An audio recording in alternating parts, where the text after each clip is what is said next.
인구 고작 80만 명에 불과한 남미 변방 국가에서 엄청난 일이 벌어졌습니다. 무려 480억 배럴에 달하는 사우디급 유전이 발견된 것이죠. 3,200조 원이라는 천문학적인 규모의 미국과 중국이 앞다퉈 달려들었고, 영국과 프랑스 역시 150년 만에 다시 야욕을 드러냈습니다. 그런데 놀랍게도 가이아나는 이 강대국들의 러브콜을 전부 걷어차버립니다. 전 세계 에너지 업계가 경악을 금치 못한 가운데 가이아나의 손을 잡은 국가는 뜻밖에도 한국이었습니다. 이를 두고 BBC 앵커가 비아냥거리며 물었습니다. 한국을 대체 뭘 믿고 선택한 건가요? 그 순간 대통령이 자리에서 벌떡 일어나 맞받아쳤습니다. 건방지게 가르쳐 들려 마십시오. 전 세계 47개국 2억 명의 눈앞에서 BBC 앵커의 입은 굳어버렸습니다. 과연 그곳에선 무슨 일이 벌어졌던 걸까요? 그 놀라운 비하인드 스토리를 지금 공개합니다. 릭, 남미에서 사우디급 유전이 터졌다. 새벽 4시 파리 본사 긴급 호출이었습니다. 수화기 너머로 본부장의 목소리가 떨리고 있었습니다. 사우디급이라고요? 제 잠이 확 달아났습니다. 저는 릭드 몽포르입니다. 프랑스 토탈에너지에서 25년간 해외 유전 개발을 총괄한 이사였습니다. 나이지리아, 앙골라, 이라크, 베네수엘라 세계 곳곳에 유전을 열었고 단 한 번도 빈손으로 돌아온 적이 없었습니다. 그리고 가이아나에서 한국에 패배한 장본인입니다. 유럽이 150년간 쌓아 올린 것을 한국이 어떻게 무너뜨렸는지 제가 직접 목격한 이야기입니다. 가이아나라는 나라야, 당장 출발해. 가이아나. 솔직히 처음 듣는 이름이었습니다. 이 업계에서 25년을 굴렀습니다. 아프리카 오지부터 중동 사막까지 안 가본 데가 없었습니다. 그런 제가 이름조차 몰랐던 나라에서 사우디급 유전이 터졌다. 전화를 끊고 책상 서랍을 열었습니다. 낡은 가죽 수첩이 손에 잡혔습니다. 모서리가 닳아서 속살이 드러나 있었습니다. 25년 전 나이지리아 첫 유전 협상 때 산 수첩이었습니다. 펼치면 잉크 냄새가 났습니다. 첫 페이지부터 빼곡하게 적힌 기록들. 나이지리아 성공, 앙골라 성공, 이라크 성공. 25년 동안 실패라는 글자를 적어본 적이 없었습니다. 새 페이지를 펼쳤습니다. 가이아나. 그 이름을 적었습니다.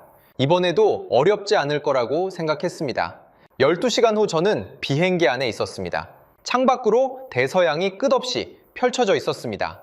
노트북을 열어 가이아나를 검색했습니다. 화면에 뜬 숫자들이 우습기까지 했습니다. 인구 80만 명. 서울 강남구 인구보다 적었습니다. 국내 총생산 150억 달러. 서울 강남구 경제 규모에도 못 미치는 수준이었습니다. 영국에서 독립한 건 1966년. 그 전까지 152년간 영국 식민지였습니다.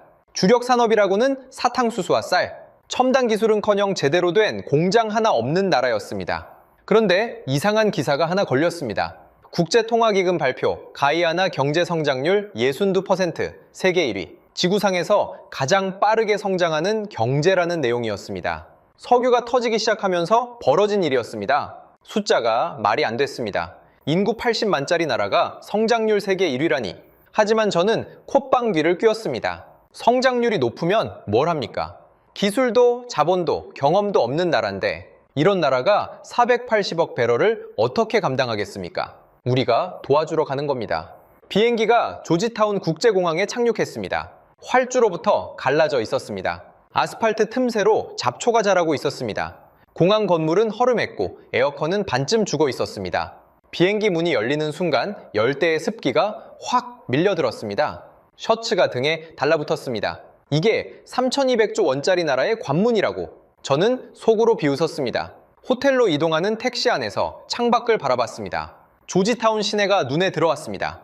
페인트가 벗겨진 건물들, 움푹 패인 도로, 거리에서 과일을 파는 상인들, 맨발로 뛰어다니는 아이들, 150이 년간 식민 지배를 당한 흔적이 거리 곳곳에 고스란히 남아 있었습니다.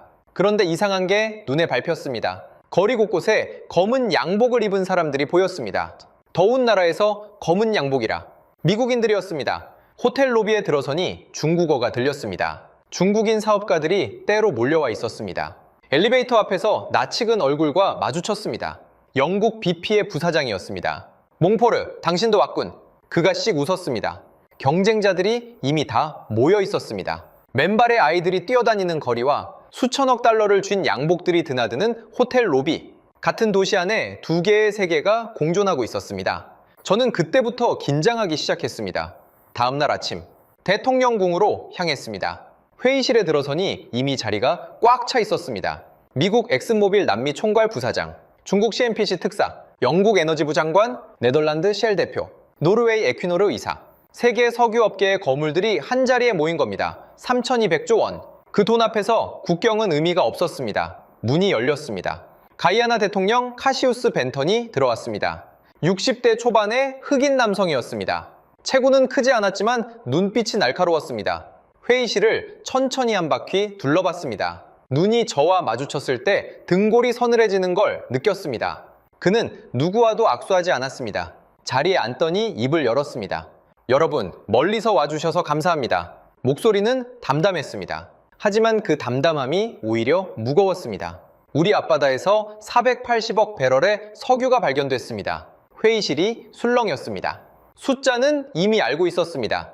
하지만 이 자리에서 이 나라의 대통령 입에서 직접 들으니 다시 한번 충격이었습니다. 480억 배럴, 사우디아라비아 가와르 유전에 맞먹는 규모, 현재 유가로 3,200조 원, 가이아나 국민 80만 명이 1인당 40억 원씩 나눠 가질 수 있는 금액이었습니다.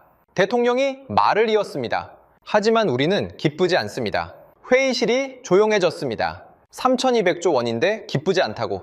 저는 의아했습니다. 대통령이 창밖을 바라봤습니다. 회의실 창 너머로 조지타운 시내가 보였습니다. 낡은 건물, 깨진 도로, 맨발의 아이들. 저 거리를 보십시오. 대통령의 목소리가 낮아졌습니다. 우리는 152년간 영국의 식민지였습니다. 그들은 우리 땅에서 금을 캤습니다. 사탕수수를 가져갔습니다. 서아프리카에서 끌려온 우리 조상들은 농장에서 죽어갔습니다. 인도에서 건너온 계약 노동자들은 임금도 받지 못한 채 쓰러졌습니다. 회의실의 공기가 무거워졌습니다. 이 1966년에 독립했을 때 남은 게 뭐였을까요? 대통령이 회의실을 둘러봤습니다. 구멍 뚫린 산과 오염된 강뿐이었습니다. 저는 불편해졌습니다. 150년 전 이야기를 이 자리에서 꺼낼 줄은 몰랐습니다. 대통령이 다시 입을 열었습니다. 이제 석유가 발견됐습니다. 세계가 또다시 우리에게 손을 뻗고 있습니다. 그의 눈빛이 차가워졌습니다. 여러분은 우리를 도우러 온 겁니까? 아니면 또다시 가져가러 온 겁니까? 회의실이 얼어붙었습니다. 아무도 대답하지 못했습니다. 저도 입을 열 수 없었습니다. 25년간 수많은 협상을 해왔지만 이런 질문을 받은 건 처음이었습니다. 도우러 온 겁니까? 가져가러 온 겁니까? 그 질문이 가슴에 모처럼 박혔습니다. 대통령이 자리에서 일어났습니다. 각자 지인서를 준비해 오셨겠죠? 내일부터 개별 미팅을 시작하겠습니다. 회의실을 나서는 대통령의 뒷모습을 바라봤습니다. 체구는 작았지만 그림자는 컸습니다. 저는 그때 처음으로 묘한 불안감을 느꼈습니다. 이번 협상은 뭔가 다르겠구나. 하지만 그게 어떤 의미인지는 아직 몰랐습니다. 호텔로 돌아와 수첩을 펼쳤습니다. 가이아나. 그 이름 옆에 물음표를 하나 적었습니다. 25년 만에 처음 적는 물음표였습니다. 다음 날 아침이 밝았습니다. 첫 번째 미팅은 미국이었습니다. 엑슨모빌 남미 총괄 부사장 브랜든 하퍼. 저는 복도에서 그와 마주쳤습니다. 멍포르, 오랜만이군. 하퍼가 손을 내밀었습니다. 텍사스 출신 특유의 느긋한 악수였습니다. 나이지리아 이후로 처음이지? 그때 우리가 이겼죠. 그가 씩 웃었습니다. 이번에도 우리가 먼저 들어간다네. 자네들은 그 다음이야. 저는 속으로 코웃음 쳤습니다. 두고 보자. 하퍼가 회의실로 들어갔습니다. 저는 복도 의자에 앉아 기다렸습니다. 복도 타일의 문의를 외울 정도로 오래 기다렸습니다. 1시간, 2시간, 3시간이 지났습니다. 회의실 문이 열렸습니다. 하퍼의 표정이 굳어 있었습니다. 아침에 보여줬던 느긋함이 완전히 사라져 있었습니다. 뭔가 잘 안 됐구나 직감했습니다. 하퍼가 저를 스쳐 지나가며 중얼거렸습니다. 건방진 것들. 저는 회의실 안을 슬쩍 들여다봤습니다. 벤턴 대통령이 창밖을 바라보고 있었습니다. 그의 얼굴에는 아무런 표정이 없었습니다. 마치 방금 3시간짜리 협상이 아니라 잠깐 차 한 잔 마시고 온 사람 같았습니다. 오후가 됐습니다. 제 차례가 왔습니다. 저는 자신 있었습니다. 프랑스 토탈에너지, 150년 역사의 유럽 최대 에너지 기업, 아프리카와 남미에서 쌓은 경험, 미국이 실패했다면 오히려 기회였습니다. 우리를 거절할 이유가 없었습니다. 회의실에 들어섰습니다. 벤턴 대통령이 자리에 앉아 있었습니다. 옆에는 젊은 흑인 남성이 한 명 더 있었습니다. 나중에 안 사실이지만 그의 이름은 네이선 포브스. 영국 런던 대학교에서 석유공학 박사 학위를 받은 기술이사였습니다. 앉으시죠, 몽포르 이사님. 대통령이 손짓했습니다. 저는 준비해온 프레젠테이션을 펼쳤습니다. 화려한 3D 그래픽, 심해, 유전 개발 계획, 최첨단 시추선 이미지, 정제시설 조감도. 토탈에너지는 150년 역사를 가진 기업입니다. 자신감 있게 말했습니다. 아프리카 17개국, 남미 8개국에서 유전을 개발했습니다. 가이안에도 최고의 기술을 제공하겠습니다. 대통령이 고개를 끄덕였습니다. 조건은요? 로열티 18%를 드리겠습니다. 미국보다 6% 높은 조건이었습니다. 하퍼가 12%를 제시했다는 정보를 이미 입수한 터였습니다. 네, 그리고 정제시설을 건설해 드리겠습니다. 대통령의 눈썹이 올라갔습니다. 어디에요? 프랑스 마르세유입니다. 잠시 침묵이 흘렀습니다. 옆에 앉아있던 네이선이 입을 열었습니다. 가야나가 아니라 프랑스예요? 저는 고개를 끄덕였습니다. 정제시설은 수백억 달러가 듭니다. 가이아나 경제 규모로는 감당이 어려우시죠? 프랑스에서 정제해서 제품을 납품해 드리는 게 훨씬 효율적입니다. 네이선이 서류를 넘기며 다시 물었습니다. 그럼 가이아나 국민 고용은요? 현장 노동자로 1200명 정도 채용 가능합니다. 1200명이요? 네이선의 목소리는 차분했습니다. 하지만 그 차분함 속에 칼날이 있었습니다. 80만 국민 중 1200명, 그것도 단순 노동자로. 네이선의 눈빛이 차가워졌습니다. 하지만 저는 개의치 않았습니다. 이게 현실이니까. 벤턴 대통령이 천천히 입을 열었습니다. 몽포로 의사님, 내가가 150년 전에도 프랑스 기업이 이 땅에 왔습니다. 저는 움찔했습니다. 그때도 비슷한 말을 했죠. 우리가 도와주겠다. 기술을 제공하겠다. 고용을 창출하겠다. 대통령의 목소리가 낮아졌습니다. 낮아질수록 무거워졌습니다. 결과가 어땠는지 아십니까? 저는 대답하지 못했습니다. 우리 조상들은 금광에서 죽어갔습니다. 사탕수수 밭에서 등이 휘어졌습니다. 프랑스 기업들은 배를 채우고 떠났습니다. 남은 건 빈 땅뿐이었습니다. 대통령이 저를 똑바로 쳐다봤습니다. 이번에는 다르다고 말씀하실 건가요? 저는 입술을 깨물었습니다. 카카, 그건 과거입니다. 지금은 다릅니다. 뭐가 다르죠? 네이선이 끼어들었습니다. 그의 목소리는 여전히 차분했습니다.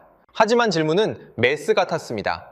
정제시설을 프랑스에 짓겠다는 거, 고용은 1200명뿐이라는 거, 이익의 82%를 가져가겠다는 거. 네이선이 저를 똑바로 쳐다봤습니다.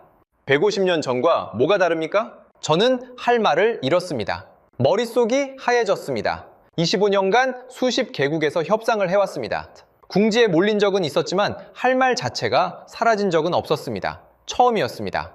대통령이 자리에서 일어났습니다. 검토해 보겠습니다. 그 한마디가 전부였습니다. 회의실을 나오는데 다리가 후들거렸습니다. 복도벽에 등을 기대야 했습니다. 25년간 이런 협상은 처음이었습니다. 화려한 3D 그래픽도 150년 역사도 17개국 실적도 아무런 소용이 없었습니다. 숫자가 아니라 역사가 벽이었습니다. 복도에서 중국 CNPC 특사 리정워를 마주쳤습니다. 몽포르 이사, 얼굴이 안 좋아 보이는군요. 리정워가 비죽 웃었습니다. 저는 대답하지 않고 지나쳤습니다. 하지만 속으로는 생각했습니다. 내일 내 차례가 오면 그 웃음이 사라질 거다. 저녁이 됐습니다. 호텔바에서 하퍼를 만났습니다. 그의 얼굴도 어두웠습니다.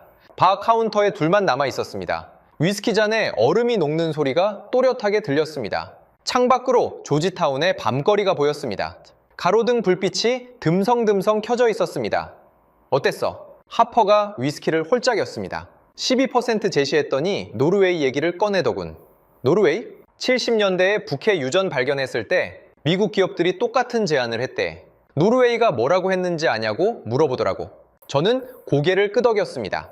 업계 사람이라면 다 아는 이야기였습니다. 자, 노르웨이는 거절했지. 직접 국영기업을 만들어서 개발했어. 지금 노르웨이 국부펀드가 1조 7천억 달러야.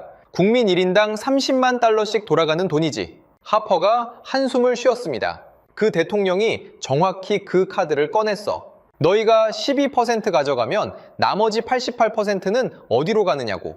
그래서 뭐라고 했어? 노르웨이와 가이아나는 다르다고 했지. 기술도 없고 자본도 없고 경험도 없잖아.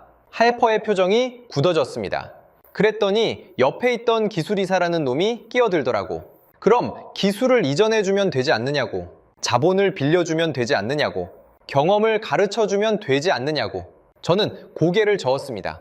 그건 우리한테 손해잖아. 그러니까 하퍼가 위스키를 원샷했습니다. 그래서 마지막에 안보 카드를 꺼냈어. 이 지역이 불안정하다고. 베네수엘라 옆이지 않느냐고. 우리랑 협력하면 미국 정부가 안전을 보장해 줄 거라고. 협박한 거네. 협상 기술이지. 하퍼가 어깨를 으쓱했습니다. 근데 안 통하더라. 그 대통령이라는 사람 보통 내기가 아니야. 저는 위스키 잔을 내려놓고 창밖을 바라봤습니다. 조지타운의 밤이 어둠에 잠겨 있었습니다. 이번 협상은 정말 뭔가 달랐습니다. 다음 날 중국 차례였습니다. 리정워가 회의실에 들어갔습니다. 저는 또다시 복도에서 기다렸습니다.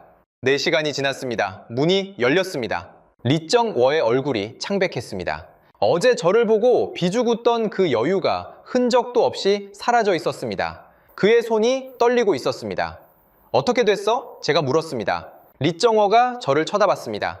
눈에 당혹감이 가득했습니다. 스리랑카 얘기를 꺼내더군. 한반도다 한국? 그래, 99년 임대한 거. 그게 뭐가 문제냐고 했더니 리정워가 이를 갈았습니다.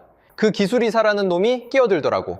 만약 가이아나가 빚을 못 갚으면 항구만 가져가는 게 아니라 유전까지 가져가겠냐고 물어보더라. 저는 피식 웃었습니다. 중국의 빚의 덫. 온 세계가 다 아는 비밀이었습니다. 리정워가 중얼거렸습니다. 25% 제시했는데 항구, 철도, 고속도로까지 지어주겠다고 했는데 200억 달러 대출해 주겠다고 했는데 그래서 리정워가 한숨을 내쉬었습니다. 자, 총 상환액이 얼마냐고 물어보더라. 320억 달러라고 했더니 매년 13억 달러씩 25년이라고 했더니 리정워의 목소리가 떨렸습니다. 그 대통령이 종이도 안 보고 계산을 하더라고. 가이아나 국가 예산이 28억 달러인데 절반을 빚 갚는 데 쓰라는 거냐고. 저는 속으로 감탄했습니다. 이 나라 사람들 숫자를 정확히 알고 있었습니다. 겉으로 보기에는 공항 활주로도 갈라진 나라였습니다. 하지만 저 대통령과 기술이사는 세계자원 외교의 모든 사례를 꿰뚫고 있었습니다. 노르웨이 국부펀드부터 스리랑카 한반토타까지 우리가 과소평가한 겁니다. 리정워가 저를 쳐다봤습니다. 멍포르, 솔직히 말해, 너도 털렸지? 저는 대답하지 않았습니다. 하지만 그게 대답이었습니다. 그날 밤 호텔방에서 수첩을 펼쳤습니다. 가이아나. 그 이름 옆에 적힌 물음표를 바라봤습니다. 옆에 두 번째 물음표를 추가했습니다. 25년 만에 처음 느끼는 감정이었습니다. 불안함. 그리고 뭔가 놓치고 있다는 느낌. 이 나라는 뭔가 다릅니다. 하지만 그게 뭔지는 아직 알 수 없었습니다. 밤새 뒤척였습니다. 며칠이 지났습니다. 협상은 교착 상태에 빠졌습니다. 미국도 중국도 프랑스도 진전이 없었습니다. 가이아나는 어떤 제안에도 고개를 끄덕이지 않았습니다. 그때 런던에서 연락이 왔습니다. 영국 에너지부 장관 로렌스 캠벨이 직접 온다는 소식이었습니다. 저는 놀랐습니다. 장관급이 직접 움직이다니. 영국도 다급해진 모양이었습니다. 다음날 아침 조지타운 국제공항에 영국 정부 전용기가 착륙했습니다. 로렌스 캠벨 장관, 50대 후반의 백인 남성, 은발의 날카로운 눈빛, 옥스퍼드 출신의 전형적인 영국 엘리트였습니다. 전용기 트랩을 내려오는 그의 모습을 보는 순간 묘한 느낌이 들었습니다. 완벽하게 다림질된 수트, 금빛 커프링크스. 152년 전에 이 땅에 내렸던 식민지 총독도 저런 모습이었을까? 공항에서 그를 마중했습니다. 몽포르 이사, 오랜만이군요. 상황이 어떻습니까? 저는 솔직히 말했습니다. 쉽지 않습니다. 이 나라 사람들 예상보다 만만치 않습니다. 캠벨 장관이 코웃음을 쳤습니다. 인구 80만짜리 나라가 뭘 할 수 있겠습니까? 우리가 손잡으면 끝나는 일이에요. 저는 고개를 끄덕였습니다. 하지만 속으로는 불안했습니다. 저 자신감이 무너지는 걸 저는 이미 경험했으니까요. 그날 오후 영국과 프랑스 합동 미팅이 잡혔습니다. 캠벨 장관의 제안이었습니다. 따로 경쟁하지 말고 유럽이 힘을 합치자, 미국과 중국을 제치고 유럽이 가져가자. 저는 동의했습니다. 영국 BP, 프랑스 토탈에너지, 네덜란드 쉘 합치면 세계 석유 시장의 30%를 장악하는 힘이었습니다. 이 정도면 되겠지. 회의실에 들어섰습니다. 가이아나 측에서는 벤턴 대통령과 네이선이 앉아 있었습니다. 캠벨 장관이 먼저 입을 열었습니다. 대통령 각하, 먼저 축하드립니다. 그의 목소리는 부드러웠습니다. 영국식 외교의 정수였습니다. 가이아나가 새로운 시대를 맞이하게 됐군요. 대통령이 고개를 끄덕였습니다. 감사합니다, 장관님. 캠벨 장관이 미소를 지었습니다. 가이아나는 영연방 국가입니다. 우리는 가족이나 다름없죠. 가족. 저는 속으로 감탄했습니다. 역시 영국식 외교. 가족이라는 단어를 꺼내다니. 하지만 150일 이 가족에게 한 일을 생각하면 그 단어가 입에서 어떻게 나오는 건지 이해할 수 없었습니다. 캠벨 장관이 말을 이었습니다. 가족끼리는 서로 도와야 하지 않겠습니까? 영국과 프랑스가 힘을 합쳐 가이아나를 지원하겠습니다. 제가 프레젠테이션을 이어받았습니다. 유럽 컨소시엄을 제안합니다. 영국 BP, 프랑스 토탈에너지, 네덜란드 쉘, 세계 최고의 석유 기업들이 함께합니다. 화면에 화려한 그래픽이 펼쳐졌습니다. 로열티 22%를 드리겠습니다. 미국보다 10% 높고 중국보다도 높은 조건입니다. 기술 지원, 인력 교육, 인프라 건설까지 유럽이 책임지겠습니다. 저는 자신 있게 말했습니다. 남미 해양 개발에서 유럽의 경험은 150년입니다. 미국이나 중국과는 비교가 안 되죠. 캠벨 장관이 거들었습니다. 특히 한국 같은 신흥국과는 차원이 다릅니다. 한국, 그 이름이 이 회의실에서 처음 나왔습니다. 저는 의아했습니다. 왜 갑자기 한국 얘기가 나오지? 캠벨 장관이 말을 이었습니다. 최근 한국이 해양 플랜트 시장에서 약진하고 있다고 들었습니다. 하지만 경험이 부족합니다. 조선소에서 배 좀 만든다고 유전을 개발할 수 있는 건 아닙니다. 50년도 안 되는 역사로 뭘 할 수 있겠습니까? 가이아나에는 검증된 파트너가 필요합니다. 저는 고개를 끄덕였습니다. 캠벨 장관의 말이 맞다고 생각했습니다. 한국, 조선업에서 좀 한다고 들었지만 석유 개발 경험은 거의 없었습니다. 비교 대상도 안 됐습니다. 벤턴 대통령이 조용히 듣고 있었습니다. 그의 표정은 읽을 수 없었습니다. 바로 옆에 앉은 네이선도 아무 말이 없었습니다. 펜을 돌리고 있을 뿐이었습니다. 너무 조용했습니다. 폭풍 전의 고요 같았습니다. 캠벨 장관이 결론을 내렸습니다. 카카, 유럽을 선택하십시오. 우리는 150년간 이 분야를 이끌어왔습니다. 가이아나의 미래를 함께 만들어 가겠습니다. 회의실이 조용해졌습니다. 벤턴 대통령이 천천히 입을 열었습니다. 장관님, 네, 카카, 150년이라고 하셨죠? 대통령의 목소리가 낮아졌습니다. 그 낮아지는 톤을 저는 이미 경험한 적이 있었습니다. 며칠 전 제 협상 때도 똑같았습니다. 목소리가 낮아질수록 무거워지고 무거워질수록 위험해지는 톤. 150년 전에도 유럽 사람들이 이 땅에 왔습니다. 캠벨 장관의 미소가 살짝 굳어졌습니다. 대통령이 말을 이었습니다. 그때도 비슷한 말을 했습니다. 우리가 도와주겠다. 기술을 가르쳐주겠다. 함께 발전하자. 대통령이 창밖을 바라봤습니다. 저 창밖을 보십시오. 낡은 건물들이 보였습니다. 갈라진 도로, 녹슨 가로등. 저게 150년 협력의 결과입니다. 저는 움찔했습니다. 대통령이 다시 우리를 쳐다봤습니다. 우리 증조 할아버지는 영국 사탕수수 농장에서 일했습니다. 하루 16시간, 임금은 없었습니다. 밥과 잠자리가 전부였죠. 캠벨 장관의 얼굴이 붉어졌습니다. 카카, 그건 오래전 일입니다. 지금은 다릅니다. 뭐가 다르죠? 대통령의 눈빛이 날카로워졌습니다. 22% 로열티, 나머지 78%는 누가 가져갑니까? 자, 당연히 우리입니다. 정제시설은 어디에 짓습니까? 유럽입니다. 기술 인력은 누가 됩니까? 유럽인들입니다. 가이아나 국민은 뭘 합니까? 대통령이 손가락으로 책상을 두드렸습니다. 또각, 또각. 그 소리가 회의실에 울렸습니다. 단순 노동자 1,500명, 80만 국민 중 1,500명. 대통령이 자리에서 일어났습니다. 150년 전과 뭐가 달라진 겁니까? 그때는 사탕수수였고 지금은 석유일 뿐. 구조는 똑같습니다. 우리가 땅을 내주고 당신들이 가져가는 거죠? 캠벨 장관이 당황했습니다. 카카, 오해가 있으신 것 같습니다. 오해요? 대통령의 목소리가 높아졌습니다. 장관님, 질문 하나 하겠습니다. 말씀하십시오. 영국이 152년간 이 땅을 지배하면서 학교를 몇 개 지었습니까? 캠벨 장관이 대답하지 못했습니다. 회의실이 조여들었습니다. 병원은요, 침묵. 도로는요, 침묵. 캠벨 장관의 입술이 파르르 떨렸습니다. 대통령의 손바닥이 마호가니 테이블을 내리쳤습니다. 물잔이 튀었습니다. 그 소리가 회의실 벽에 부딪혀 메아리 쳤습니다. 하나도 안 지었습니다. 회의실이 쩌렁 울렸습니다. 당신들은 가져가기만 했습니다. 금을 가져갔습니다. 사탕수수를 가져갔습니다. 우리 조상들의 피와 땀을 가져갔습니다.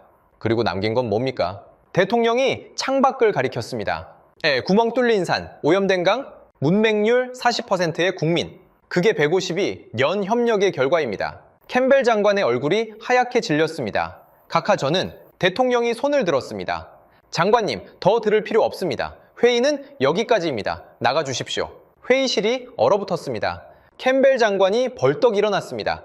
그의 얼굴은 분노로 붉어져 있었습니다. 가가, 이건 외교적 결례입니다. 대통령이 차갑게 대답했습니다. 150이 년간의 착취가 결례가 아니고 이게 결례입니까? 캠벨 장관이 입을 벌렸다 닫았습니다.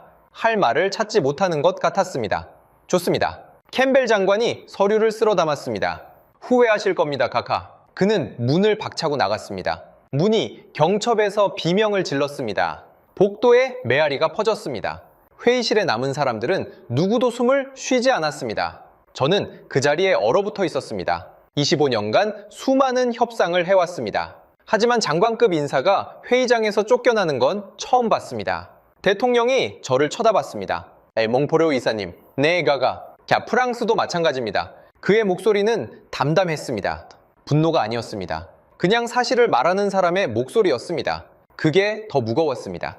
150년간 당신들이 한 일을 우리는 기억하고 있습니다. 저는 고개를 숙였습니다. 할 말이 없었습니다. 회의실을 나왔습니다. 복도에서 캠벨 장관이 전화기에 대고 소리치고 있었습니다. 몽국의 보고에 이 나라와는 협상 불가야. 무례한 것들. 저는 그를 지나쳐 호텔로 돌아왔습니다. 방에 들어서자마자 침대에 쓰러졌습니다. 천장을 바라봤습니다. 152년, 그 세월이 이렇게 돌아올 줄은 몰랐습니다. 영국 장관이 쫓겨난 다음 날, 분위기가 완전히 바뀌었습니다. 미국 하퍼가 짐을 쌌습니다. 워싱턴에서 호출이 왔다며 떠났습니다. 중국 리정워도 베이징으로 돌아갔습니다. 본국과 전략을 재검토하겠다는 핑계였습니다. 영국 캠벨 장관은 이미 전날 밤 비행기를 탔습니다. 며칠 전만 해도 이 로비에서 4개 국어가 동시에 들렸습니다. 검은 양복들이 바글거렸습니다. 지금은 천장 선풍기 소리뿐이었습니다. 프론트 직원이 심심한 듯 키보드를 두드리고 있었습니다. 저만 남았습니다. 파리 본사에서 연락이 왔습니다. 루익, 상황이 어떻게 된 거야? 본부장의 목소리가 날카로웠습니다. 영국 장관이 쫓겨났다면서? 사실입니다. 미국이랑 중국도 철수했다며. 일단 본국으로 돌아갔습니다. 그럼 지금 현장에 남은 건 너뿐이야. 네. 본부장이 한숨을 쉬었습니다. 좋아, 기회야. 다들 빠졌으니까 네가 다시 들어가. 조건을 더 올려. 25%까지 가도 돼. 어떻게든 계약을 따내. 알겠습니다. 전화를 끊고 창밖을 바라봤습니다. 25%.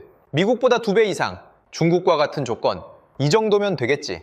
하지만 마음 한구석이 불안했습니다. 저 사람들이 원하는 건 퍼센트가 아닌 것 같았습니다. 다음 날 아침 회의실에 들어섰습니다. 이번에는 대통령과 네이선 외에 낯선 사람이 한 명 더 있었습니다. 40대 초반의 흑인 여성. 단정한 정장 차림에 날카로운 눈빛. 서류를 넘기는 손이 정확했습니다. 군더더기가 없는 사람이라는 게 한눈에 보였습니다. 소개하겠습니다. 재무장관 올리비아 매닝입니다. 반갑습니다. 매닝 장관이 고개를 끄덕였습니다. 미소는 없었습니다. 회의 내내 한 번도 미소 짓지 않았습니다. 몽포르 이사님, 새로운 제안을 가져오셨다고 들었습니다. 저는 서류를 펼쳤습니다. 모든 카드를 꺼냈습니다. 25% 로열티를 제안합니다. 미국의 2배입니다. 그리고 정제시설을 가이안에 건설하겠습니다. 프랑스가 아니라 가이아나 국내에 짓겠습니다. 비용은 전액 토탈에너지가 부담합니다. 기술 인력 교육도 제공하겠습니다.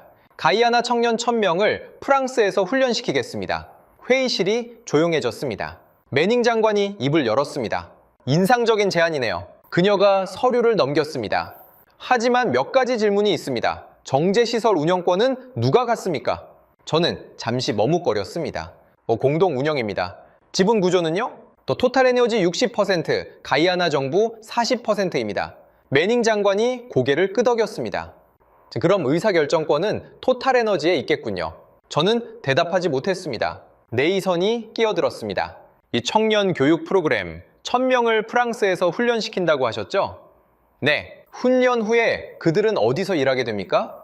당연히 가이안에서. 네이선이 서류를 꺼냈습니다. 그 서류가 어디서 나왔는지 저는 알 수 없었습니다. 하지만 그 안의 숫자들은 정확했습니다. 소름이 돋을 정도로. 아프리카 사례를 보면 다릅니다. 나이지리아, 앙골라, 가봉. 토탈에너지가 교육시킨 현지 인력의 70%가 결국 유럽 본사에서 일하고 있습니다. 현지에 남는 건 30%뿐입니다. 식은땀이 났습니다. 그 자료를 어디서 구한 거지? 런던 대학교 석유공학 박사. 이 사람은 서방의 논리를 서방의 무기로 되갚고 있었습니다. 네이선이 저를 똑바로 쳐다봤습니다. 몽포르 이사님, 솔직히 말씀해 주십시오. 이번에도 똑같은 패턴 아닙니까? 저는 입을 열었다 닫았습니다. 반박할 수가 없었습니다. 그가 말한 게 사실이었으니까요. 벤턴 대통령이 천천히 입을 열었습니다. 멍포로 이사님, 네 가가 25%는 감사합니다. 12%보다는 낫죠. 대통령이 손가락을 꼽았습니다. 하지만 여전히 75%는 프랑스가 가져갑니다. 정제시설 의사결정권도 프랑스가 갖습니다. 교육받은 인력도 상당수가 프랑스로 갑니다. 대통령이 저를 쳐다봤습니다. 이게 진정한 파트너십입니까? 대통령은 제 대답을 기다리지 않았습니다. 이미 답을 알고 있었으니까요. 그는 자리에서 일어났습니다. 자, 검토해 보겠습니다. 미팅은 그렇게 끝났습니다. 계약은 성사되지 않았습니다. 호텔로 돌아오는 택시 안, 창밖으로 조지타운 거리가 보였습니다. 신호에 걸려 택시가 멈췄습니다. 카페 앞에 젊은이들이 모여 있었습니다. 스마트폰을 돌려보며 뭔가를 열심히 보고 있었습니다. 창문을 내렸습니다. 그들이 보고 있는 화면이 보였습니다. 거대한 배가 바다를 가르고 있었습니다. 화면 하단에 글자가 보였습니다. 한국 LNG선 세계 점유율 94% 한국. 저는 고개를 갸우뚱거렸습니다. 신호가 바뀌었고 택시가 출발했습니다. 하지만 그 숫자가 머릿속에서 떠나지 않았습니다. 94%. 호텔에 돌아와서 노트북을 열었습니다. 한국 조선업. 검색 결과가 쏟아졌습니다. 한국 LNG선 세계 점유율 94%. 눈을 의심했습니다. 94%면 거의 독점 아닌가? 더 찾아봤습니다. 삼성중공업, HD현대중공업, 하나오션, 세계 조선 시장의 절반을 한국이 장악하고 있었습니다. 해양 플랜트 시장 점유율 70%, FPSO 건조 실적 세계 1위. FPSO라는 건 바다 위에 떠서 원유를 뽑아내고 저장하는 초대형 구조물입니다. 길이 340m, 축구장 3개를 합친 크기. 이걸 만들 수 있는 곳이 전 세계의 한국 3곳과 싱가포르 1곳뿐이었습니다. 미국도 못 만든다고 영국도 프랑스도 파고들었습니다. 한국 GDP 세계 12위, 1조 7천억 달러. 영국, 프랑스와 비슷한 규모였습니다. 1인당 GDP 3만 5천 달러. 선진국 수준이었습니다. 그런데 이상한 게 있었습니다. 한국 석유 생산량 0, 천연가스 생산량 거의 0, 석유 한 방울 안 나는 나라였습니다. 자원이 없는 나라가 어떻게 세계 경제 12위가 된 거지? 더 검색했습니다.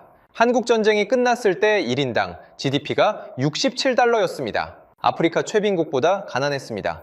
거기서 70년 만에 3만 5천 달러, 500배 성장, 자원 없이 기술만으로. 저는 한참 동안 화면을 바라봤습니다. 이건 말이 안 됐습니다. 150년 역사의 프랑스 토탈에너지, 70년 역사의 한국 조선업. 그런데 해양 플랜트 분야에서는 한국이 앞서 있었습니다. HD현대중공업이 만든 FPSO는 32만 톤급 선체에 200만 배럴을 저장할 수 있었습니다. 하나오션의 최신 설계는 제로 플레어링 시스템에 디지털 트윈 기술까지 적용되어 있었습니다. 삼성 엔지니어링은 중동에서 수십억 달러짜리 프로젝트를 연달아 수주하고 있었습니다.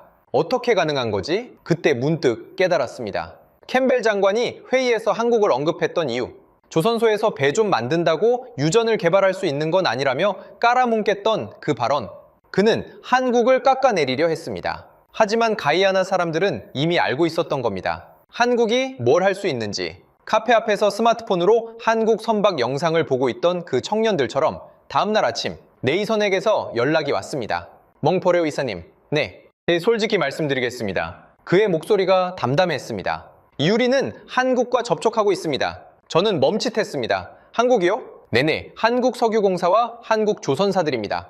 얼마나 진행됐습니까? 네이선이 잠시 침묵했습니다. 예, 다음 주에 조사단이 옵니다. 전화를 끊었습니다. 한국, 석유 한 방울 안 나는 나라. 67달러에서 시작해서 70년 만에 세계 12위 경제대국이 된 나라. 그 나라가 가이안에 온다. 저는 처음으로 진짜 경쟁자를 만난 기분이었습니다. 미국도 아니고 중국도 아니고 영국도 아니고 한국. 수첩을 꺼냈습니다. 가이아나. 2개의 물음표 옆에 새로운 단어를 적었습니다. 한국. 그리고 그 옆에 별표를 하나 그렸습니다. 25년간 물음표는 수없이 적었습니다. 하지만 별표는 처음이었습니다. 일주일 후 한국 조사단이 도착했습니다. 저는 공항에 나가지 않았습니다. 하지만 호텔 로비에서 그들을 봤습니다. 15명. 예상보다 적은 숫자였습니다. 미국 엑슨모빌이 왔을 때는 30명이었습니다.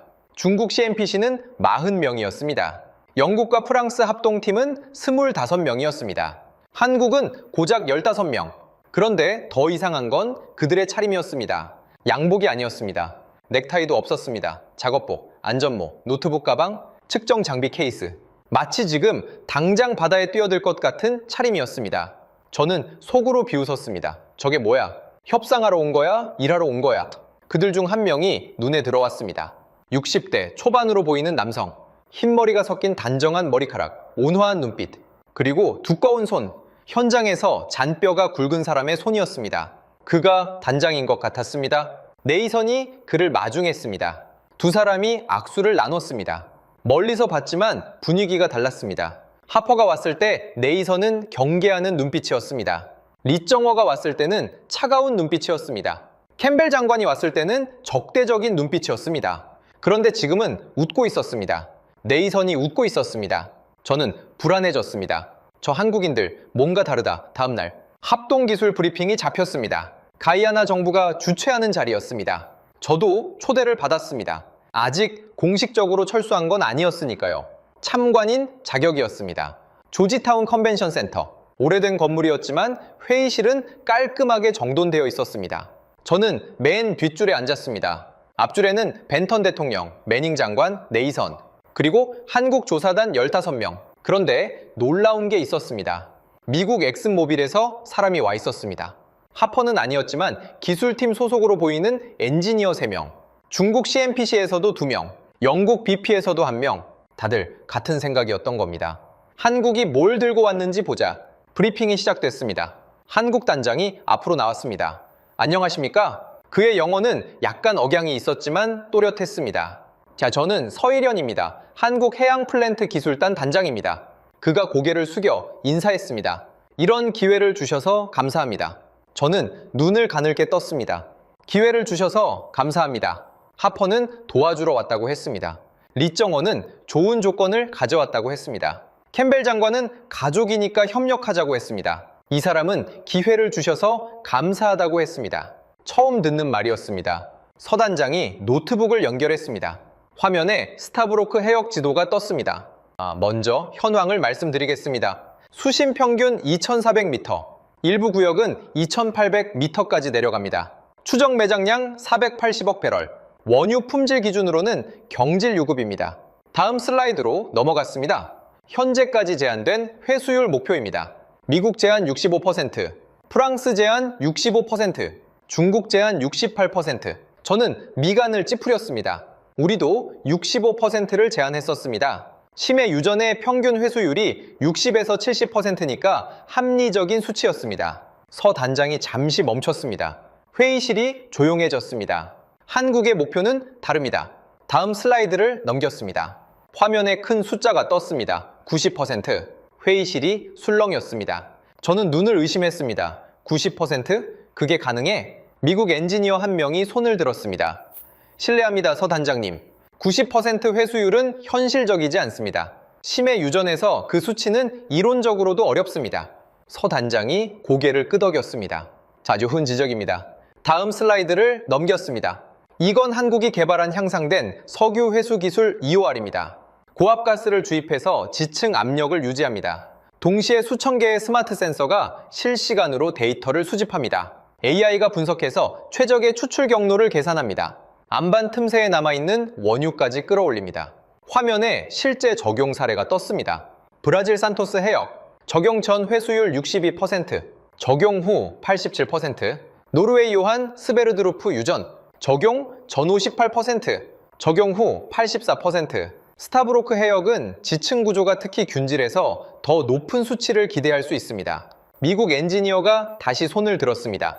그 기술을 우리도 검토한 적이 있습니다. 비용이 문제였습니다. 배럴당 추가 비용이 얼마나 됩니까? 서 단장이 숫자를 보여줬습니다. 배럴당 $4입니다. 미국 엔지니어가 눈을 크게 떴습니다. 우리가 검토했을 때는 $15였는데요. 서 단장이 미소 지었습니다. 그래서 저희가 5년간 기술 개발을 했습니다. $4까지 낮췄습니다. 저는 빠르게 계산했습니다. 480억 배럴.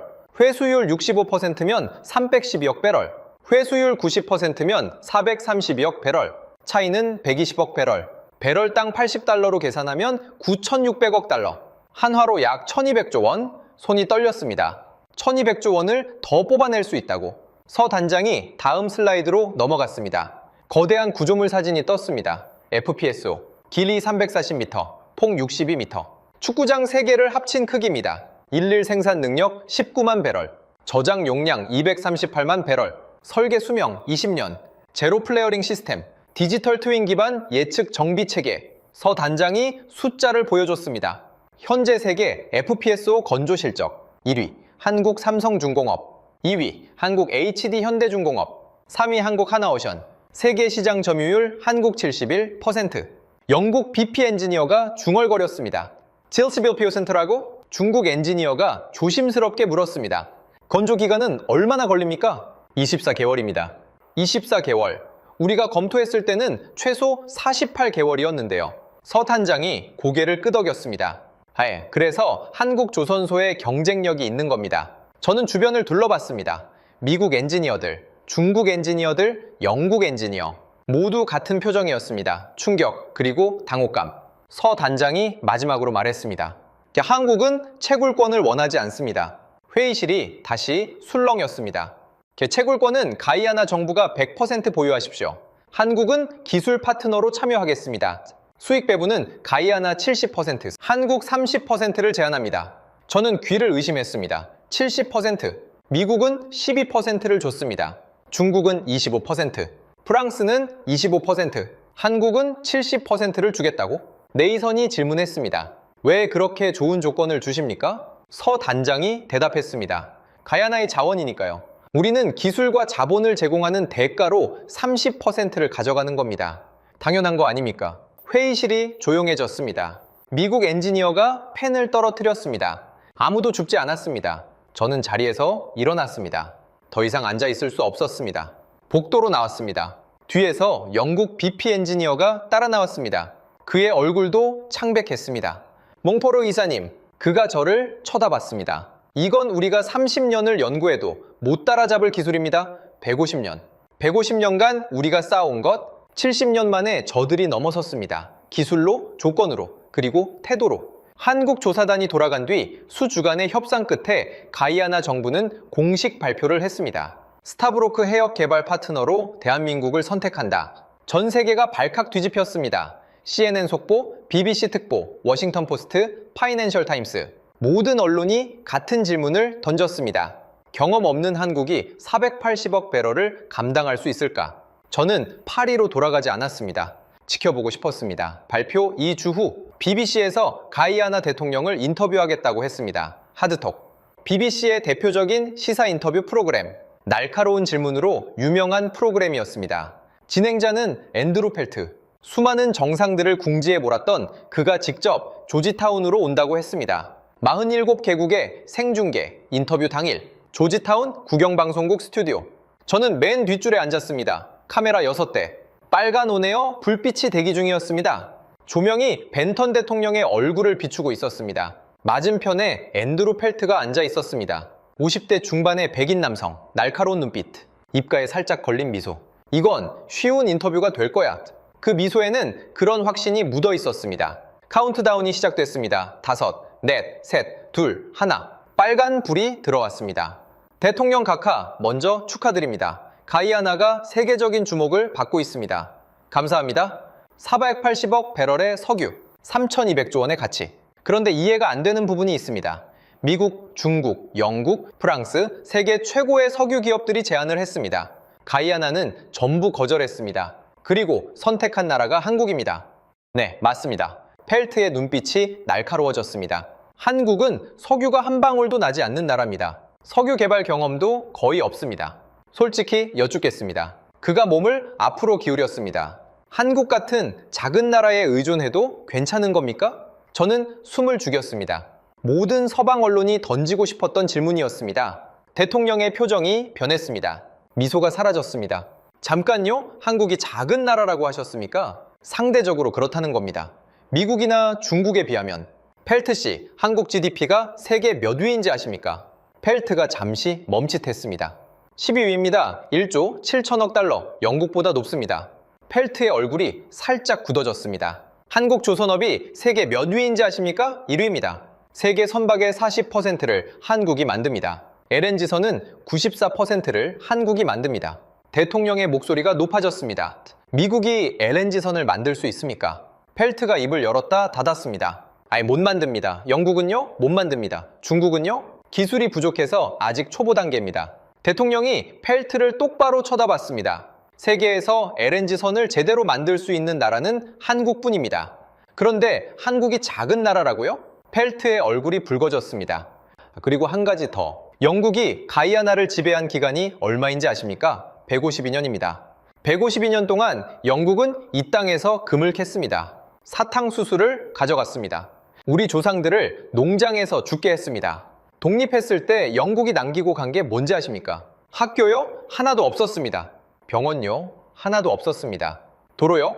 포장된 도로가 10km도 안 됐습니다. 대통령이 카메라를 똑바로 응시했습니다. 한국은 뭘 제안했는지 아십니까? 로열티 70%, 정제시설은 가이아나에 짓겠다고 했습니다. 우리 청년 2,000명을 한국에서 교육시켜 주겠다고 했습니다. 152년간 영국이 해주지 않은 걸 한국은 1년 만에 약속했습니다. 대통령이 자리에서 벌떡 일어났습니다.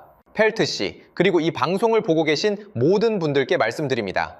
대통령의 목소리가 또렷했습니다. 주제 넘게 가르치지 마십시오. 스튜디오가 진공 상태가 됐습니다. 우리가 누구와 협력할지는 우리가 결정합니다. 당신들이 아닙니다. 우리 조상들은 152년간 선택권이 없었습니다. 하지만 지금은 다릅니다. 우리는 독립국입니다. 그리고 우리는 한국을 선택했습니다. 5초, 10초. 카메라 뒤에서 스태프 한 명이 숨을 삼키는 소리가 마이크에 잡혔습니다. 역대 BBC 인터뷰 중 가장 긴 침묵이었습니다. 펠트가 겨우 입을 열었습니다. 애가가 감사합니다. 그게 전부였습니다. 인터뷰가 끝났습니다. 카메라의 빨간 불이 꺼졌습니다. 펠트가 자리에서 일어났습니다. 대통령에게 악수도 청하지 않고 그냥 나가버렸습니다. 저는 맨 뒷줄에서 주먹을 쥐고 있었습니다. 내가 왜 주먹을 쥐고 있는지 모르겠었습니다. 분노인지 감탄인지. 인터뷰 영상은 그날 밤 세계에 퍼졌습니다. 24시간 만에 조회수 억. 역대 BBC 인터뷰 중 가장 많은 조회수였습니다. CNN이 속보를 냈습니다. 가이아나 대통령 BBC 앵커를 침묵시키다. 파이낸셜 타임스의 논조가 바뀌었습니다. 가이아나 항공 모델, 자원 개발의 새 패러다임. 우리가 진 게 아니었습니다. 박살이 난 겁니다. 그날 밤 호텔방에서 수첩을 펼쳤습니다. 25년간의 기록을 넘겼습니다. 나이지리아 성공, 앙골라 성공, 이라크 성공. 페이지마다 성공이라는 글자가 빼곡했습니다. 마지막 페이지를 펼쳤습니다. 가이아나, 펜을 집어 들었습니다. 손이 떨렸습니다. 천천히 적었습니다. 결과 패배. 25년 만에 처음 적는 글자였습니다. 새벽 3시. 파리 본사에 전화를 걸었습니다. 본부장님, 저 릭입니다. 지금 파리 시간으로 새벽이야. 무슨 일이야? 졌습니다. 완전히요. 누구한테? 한국한테요? 침묵이 흘렀습니다. 한국? 그 작은 나라한테? 저는 쓴웃음을 지었습니다. 작은 나라가 아니었습니다. 우리가 몰랐던 겁니다. 대체 뭐가 달랐던 거야? 저는 창밖을 바라봤습니다. 조지타운의 밤하늘에 별이 떠 있었습니다. 우리는 가져가려고 했습니다. 12%, 18%, 22%, 25%. 숫자만 올렸지 본질은 같았습니다. 최대한 많이 가져가는 것. 그게 우리의 목표였습니다. 그래서 한국은 달랐습니다. 70%를 줬습니다. 정제시설을 가이안에 짓겠다고 했습니다. 청년 2,000명을 교육시키겠다고 했습니다. 기술을 이전하겠다고 했습니다. 저는 심호흡을 했습니다. 그들은 가져가러 온 게 아니었습니다. 남기러 온 겁니다. 전화기 너머로 한숨 소리가 들렸습니다. 150년 역사가 70년 역사에 졌습니다. 경험이 기술에 졌습니다. 착취가 협력에 졌습니다. 그래서 어떻게 할 거야? 여기 남겠습니다. 한국이 정말로 약속을 지키는지 직접 보고 싶습니다. 전화를 끊었습니다. 수첩을 다시 펼쳤습니다. 결과 패배. 그 밑에 한 줄을 더 적었습니다. 하지만 끝은 아니다. 창밖으로 동이 트기 시작했습니다. 조지타운의 하늘이 붉게 물들고 있었습니다. 3년이 흘렀습니다. 조지타운 국제공항에 내렸을 때 공기가 달랐습니다. 예전에는 습하고 무거웠습니다. 같은 습도인데 이번에는 활기가 느껴졌습니다. 택시를 타고 조지타운 외곽으로 향했습니다. 3년 전에는 허벌판이었던 곳입니다. 지금은 거대한 정제시설이 들어서 있었습니다. 굴뚝에서 연기가 피어오르고 파이프라인이 바다 쪽으로 뻗어 있었습니다. 운전기사가 말했습니다. 저기서 일하는 사람 중에 제 조카도 있어요. 한국에서 2년 동안 배웠대요. 지금은 현장 감독이에요. 월급이 아버지보다 많아요. 정문 앞에서 내렸습니다. 한국과 가이아나 국기가 나란히 걸려 있었습니다. 일일 처리 용량 15만 배럴. 가이아나 전체 생산량의 40%를 자국에서 정제할 수 있게 된 겁니다. 예전에는 원유를 그대로 수출했습니다. 배럴당 70달러. 지금은 정제유로 수출합니다. 배럴당 95달러? 배럴당 25달러의 부가가치가 생긴 겁니다. 컨트롤룸에 들어갔습니다. 대형 모니터 12개가 벽면을 채우고 있었습니다. 20명 정도가 일하고 있었습니다. 놀라운 건 그중 18명이 가이아나 사람이었습니다. 한국인은 2명 뿐이었습니다. 그중 1명이 다가왔습니다. 낯익은 얼굴이었습니다. 3년 전 브리핑룸에서 뒤에 조용히 서 있던 청년 에릭. 지금은 현장 총괄, 매니저 명찰을 달고 있었습니다. 기억하시나요? 3년 전 브리핑 때 뒤에 서 있던 인턴이었어요. 물론 기억합니다. 그때 한국 분들이 저한테 물었어요. 해양공학 공부하고 싶은지? 그래서 한국에 갔어요. 2년 동안 부산에서 공부했습니다. 에릭이 한국어로 말했습니다. 감사합니다. 발음이 또렷했습니다. 지금까지 120명을 교육했습니다. 내년에는 200명 더 교육할 예정이에요. 처음에는 한국 직원이 다 운영했어요. 지금은 95%가 가이아나 사람입니다. 2년 후에는 100% 우리가 운영할 거예요. 에릭이 웃으며 덧붙였습니다. 그게 처음부터 계획이었다고 들었습니다. 처음부터 계획이었다. 그 말이 머릿속에 남았습니다. 프랑스가 제안했던 건 뭐였습니까? 1000명을 교육하겠다. 하지만 핵심 기술은 이전하지 않겠다. 운영권은 토탈에너지가 갖겠다. 한국은 달랐습니다. 2000명을 교육하겠다. 5년 안에 기술을 완전히 이전하겠다. 운영권은 가이아나가 가져가라. 우리는 파트너로 남겠다. 교육센터 게시판에 사진이 붙어 있었습니다. 졸업생 현황. 1기 45명, 취업률 100%. 2기 52, 명취업률 100%. 한국 국기와 가이아나 국기 앞에서 찍은 단체 사진. 모두가 웃고 있었습니다. 밖으로 나왔습니다. 해가 지고 있었습니다. 정제시설의 굴뚝 연기가 노을빛에 물들어 있었습니다. 수첩을 꺼냈습니다. 3년 전에 적었던 메모가 보였습니다.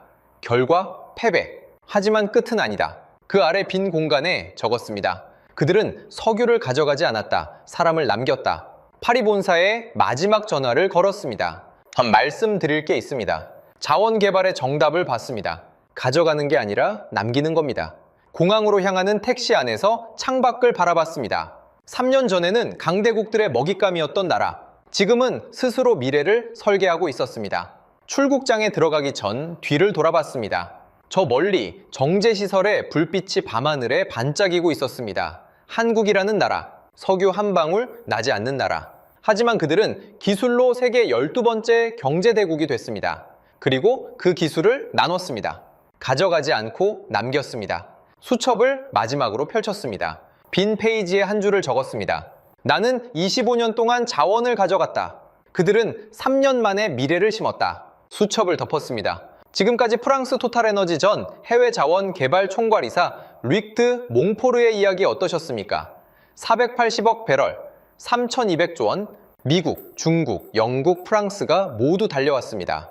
150년 역사를 앞선 유럽이 200억 달러를 들고 온 중국이, 안보카드까지 꺼낸 미국이 전부 거절당했습니다. 한국은 뭘 들고 갔습니까? FPSO 세계 점유율 71%, LNG선 세계 점유율 94%, 회수율 90%를 만드는 기술, 그리고 단 한마디, 가이아나의 자원이니까요. 당연한 거 아닙니까? 강대국들은 석유를 가져가려 했습니다. 한국은 사람을 남겼습니다. 정제시설을 가이아나 땅에 지었습니다.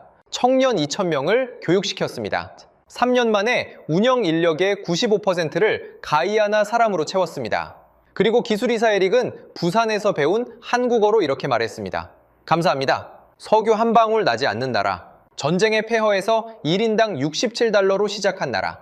그 나라가 70년 만에 기술로 세계를 바꾸고 있습니다. 가져가지 않고 남기는 방식으로 25년간 한 번도 진 적 없던 프랑스 에너지 업계의 베테랑이 수첩에 이렇게 적었습니다. 나는 25년 동안 자원을 가져갔다. 그들은 3년 만에 미래를 심었다. 150년의 착취를 70년의 기술이 뒤집었습니다. 그 나라의 이름은 대한민국입니다. 이 이야기가 자랑스러우셨다면, 가슴이 뜨거워지셨다면 댓글창에 대한민국 4글자만 남겨주십시오. 그리고 이 이야기를 주변에 널리 공유해주세요. 석유 한 방울 없이 기술로 세계를 바꾸는 나라가 있다는 걸 더 많은 분들이 알아주셨으면 합니다. 구독과 좋아요도 부탁드립니다. 감사합니다.